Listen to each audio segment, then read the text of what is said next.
Hi, Noah. Hi, Noah.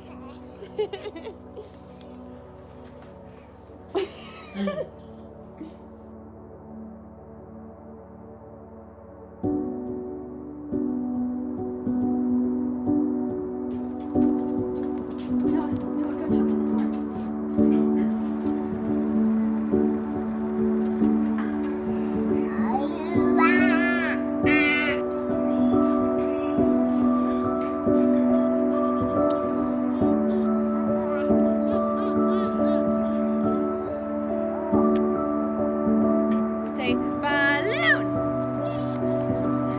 Be careful.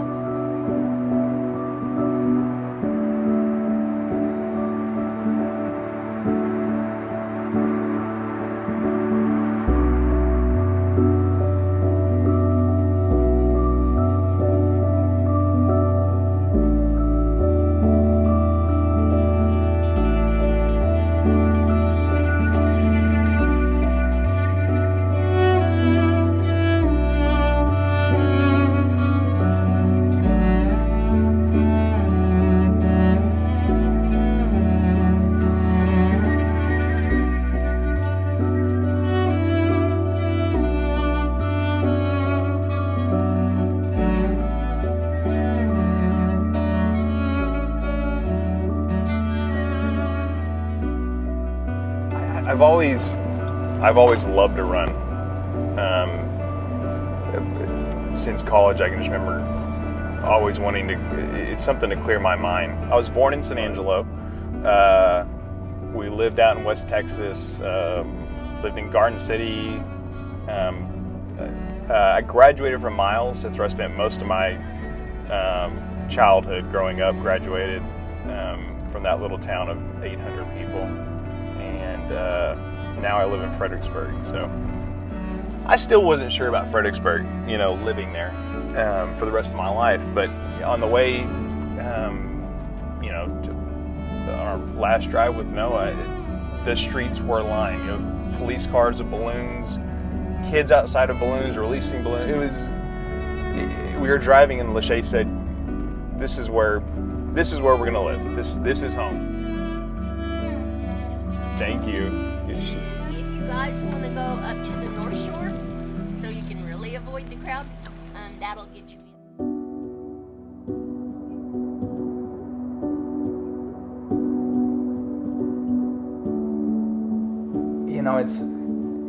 It's in my opinion, I'm biased, obviously. He was perfection. By that, it's hard for people to comprehend the impact that a 2-year-old, a 1-year-old can have on a room. But Noah owned it when he walked in, crawled in, however he got in the room, he owned it. And he was a ball of joy. He was a ball of energy. He just could make you smile and laugh, drop of a hat. He danced, he sang, he was special.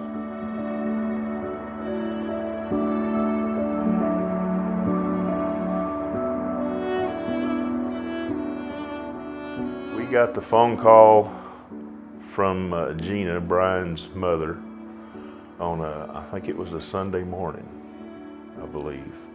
Kind of fuzzy on the dates and stuff, but I could tell when my wife answered the phone. Of course, she called her cell phone, and I could tell the conversation was not good. The whole thing just exploded in a matter of minutes.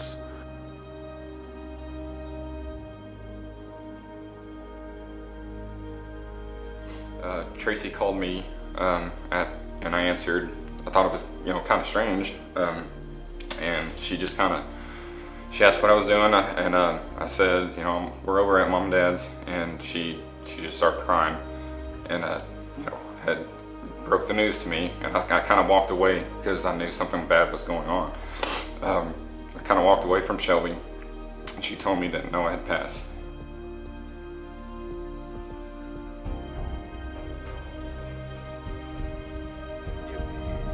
When you're trying to grieve, you have everybody asking these questions. Well, you need to pay for this. When you get a headstone, you have to, just everything. It all added up, and it was so amazing to not have to worry about that because people were donating this GoFundMe, and it was something that we didn't have to think about was the money.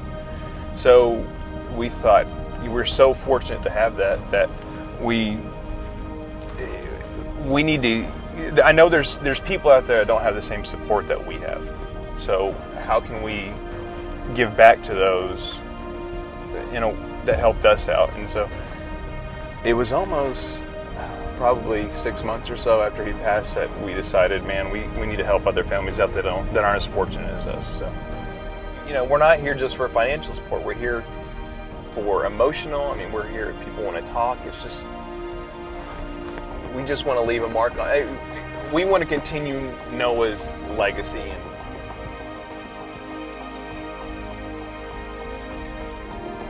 Man, what a difference that little boy, that little spark, the little guy that loved the moon, Gigi, the moon. The financial aspect of losing a child, whether it's sudden or whether they've been in the hospital for an extended period of time, there's a lot of financial impact that comes with that these young couples aren't ready for. And if we're able to do this and you take a little bit of that off their plate, I just think it really just takes a load off their shoulders and lets them be able to do what they need to do and not have to worry about the financial aspect of the horror that they've just experienced. The race starts Friday, March 13th at 7 p.m. I'm going to run through the night, and I have to finish 62 miles in 26 hours. When the gun goes off, we're going to open it up for donations. It'll be live donations on Facebook. We'll have the link posted on there, and we will close out the donations as soon as I end the race.